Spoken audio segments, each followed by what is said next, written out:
Sono Gianni Del Vecchio, uno degli autori di Occulto Italia. Questo è un libro che parla di sette, ma non le sette come si intende in linea generale, cioè le sette sataniche, che sono sempre quelle che balzano agli onori o ai disonori della cronaca. In questo libro si parla di quelle sette che esistono in Italia, operano nell'ombra e si intrecciano poi pericolosamente con la politica italiana, la politica locale o la politica nazionale, si intrecciano con le imprese, si intrecciano con la scuola, l'università, le istituzioni, fino al mondo dello spettacolo. Si tratta di quelle sette, quella gran parte di sette italiane che di solito vedrete poco parlare sui giornali. Le sette sataniche sono solamente una parte, una fetta molto limitata del mondo settario italiano, mentre c'è tutto questo vasto arcipelago che invece si muove nell'ombra e di solito non lo trovi sui giornali né in televisione, oppure quando lo trovi trovi dei veri e propri spot. Sono Stefano Piterli e sono uno dei due autori di Occulto Italia. Le sette in Italia sono un fenomeno molto vasto e molto sommerso. Noi ci siamo avvicinati a questo argomento ai tempi di un'inchiesta per l'Espresso che abbiamo firmato insieme a Tommaso Cerno, che parlava di Scientology. Noi siamo andati alla ricerca dei fuoriusciti che ci potessero raccontare il lato oscuro del funzionamento di questi gruppi. Questo è un dato curioso: ciascuno di questi gruppi si dota di organi di stampa, di siti web, di blog, ma soprattutto di uffici stampa, di uffici di relazioni con il pubblico. Alcuni li chiamano uffici per i rapporti con l'estero, come se il mondo al di fuori di queste organizzazioni altro che non fosse che un altro paese. E in effetti in alcuni casi si tratta di organizzazioni che prendono paesi interi e ne fanno delle piccole città-stato. Ogni organizzazione ha le sue roccaforte. Una caratteristica di questi gruppi settari è che è molto difficile, una volta che si è entrati, uscirne. Molto difficile perché prima di tutto ci si ingabbia in una specie di gabbia psicologica, per cui una volta che sei dentro ti capita di dedicare appunto tutto il tuo tempo libero, tutta la tua vita comunque al gruppo, e ciò fa sì che alla fine, dopo anni di appartenenza, tutta la tua vita, i tuoi amici, anche gli amori sono legati a quel gruppo, quindi è sempre difficile uscirne. E ci sono poi alcune organizzazioni che hanno un vero e proprio, chiamiamolo, servizio interno che si occupa, fra le altre cose, di andare a riprendere i fuoriusciti. Una di queste organizzazioni è Scientology. Scientology ha il Dipartimento 20, che è un settore che si occupa peculiarmente di andare a convincere tutte quelle persone che vogliono uscire da Scientology. Il secondo compito che ha il Dipartimento 20 è anche quello di costruire e tenere aggiornata una specie di dossieraggio nei confronti degli amici e dei nemici della Chiesa. Su questo punto sono in corso delle indagini della Procura di Torino, che non più tardi di un anno fa ha sequestrato un notevole numero di faldoni nella Chiesa torinese, faldoni fra cui sembrerebbe molto probabilmente ci siano anche due dossier di nomi di personaggi famosi che nel passato si sono mostrati molto critici nei confronti di Scientology, cioè il parlamentare del PD Luciano Violante, nonché Don Luigi Ciotti, il fondatore del gruppo Abele. Si tratta di un'opera di dossieraggio che vuole essere utilizzata per in qualche modo condizionare i nemici di Scientology. In questo libro non esistono notizie di reato, per il semplice fatto che l'unico reato di cui noi parliamo, che è quello della manipolazione mentale, in Italia non esiste. Non esiste perché la cosa che più gli si avvicinava era il reato di plagio che però fu abusato e trasformato in uno strumento di lotta politica, di soppressione del dissenso, e fu quindi giustamente cassato dalla Corte Costituzionale.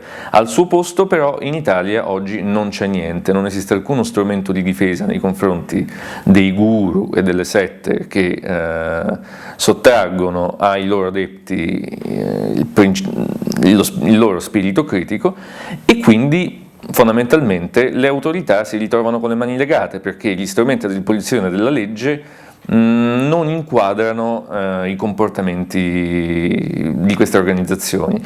Non si tratta di truffa, quantomeno non necessariamente, non si tratta di circonvenzione di incapace, si tratta di un qualcosa di terzo che non abbiamo gli strumenti per definire.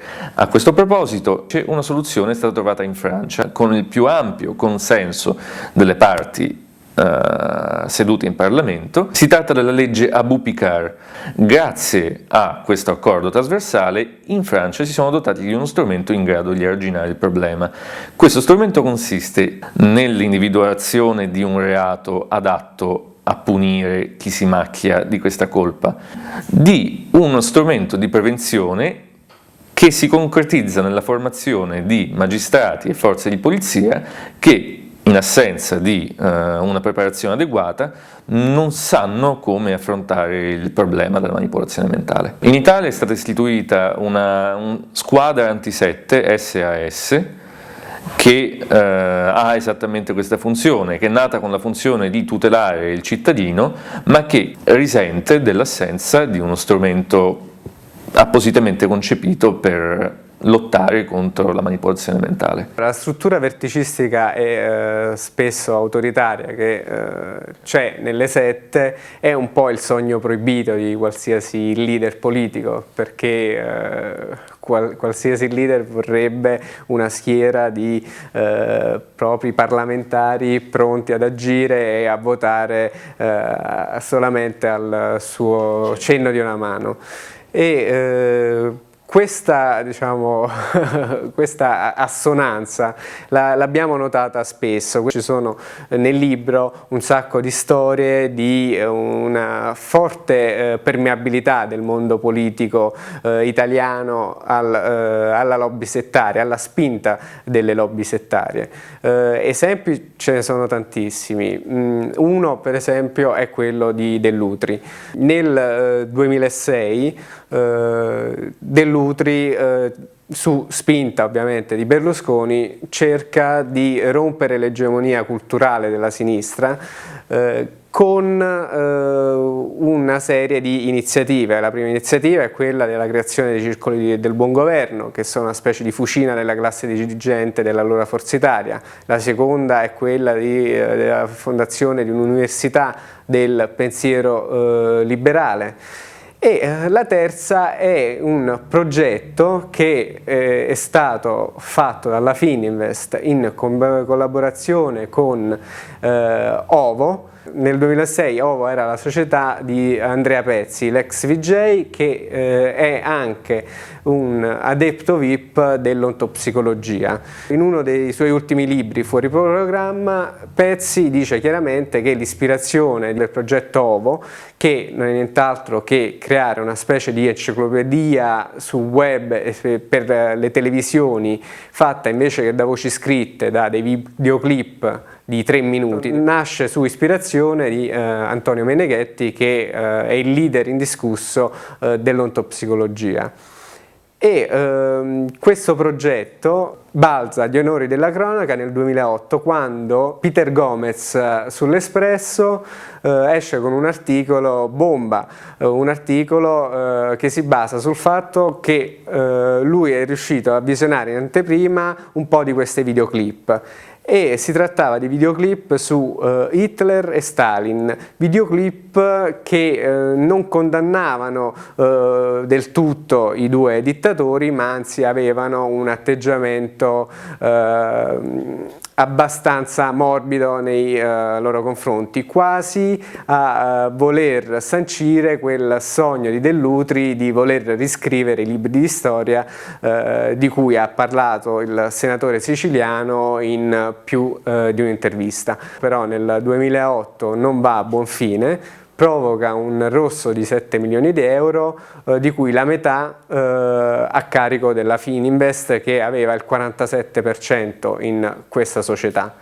Ma a quel punto, nel 2008, il fatto che Ovo sia andata male non è stato un gran danno né per Dell'Utri né per Berlusconi né per la Fininvest, perché nel frattempo Berlusconi aveva rivinto le elezioni e quindi poteva tranquillamente entrare nel Ministero dell'Istruzione e da lì poi poter agire tranquillamente. Un altro caso di forte intromissione nelle scelte della politica da parte delle sette avviene nel 2005, quando alla guida del Ministero dell'Istruzione c'è Letizia Moratti. I funzionari del Ministero danno l'accredito come ente formatore, cioè come uno di quegli enti che può formare i professori italiani, ad Applied Scholastics, che è uno dei gruppi di facciata di Scientology. Accredito che viene poi revocato nel 2008 dal ministro Giuseppe Fioroni, ministro del PD, però resta il fatto che in quei 3 anni, dal 2005 al 2008, Scientology ha potuto formare i professori italiani per tutto il territorio nazionale, da Milano a Catania, e quindi per 3 anni è molto probabile che ci siano stati dei professori con un punto di vista molto abardiano sulla realtà e sui programmi scolastici. Un altro esempio di commistione fra queste organizzazioni e la politica è senza dubbio la figura di Mimmo Scilipoti, ossia il parlamentare balzato agli onori della cronaca quando, da dipietrista fulminato dalla mistica berlusconiana, è passato a sostenere un governo che stava andando alla deriva. Mimmo Scilipoti è anche il fondatore del cosiddetto movimento olistico, che altro non sarebbe che una prima bozza di un vero e proprio partito del New Age italiano.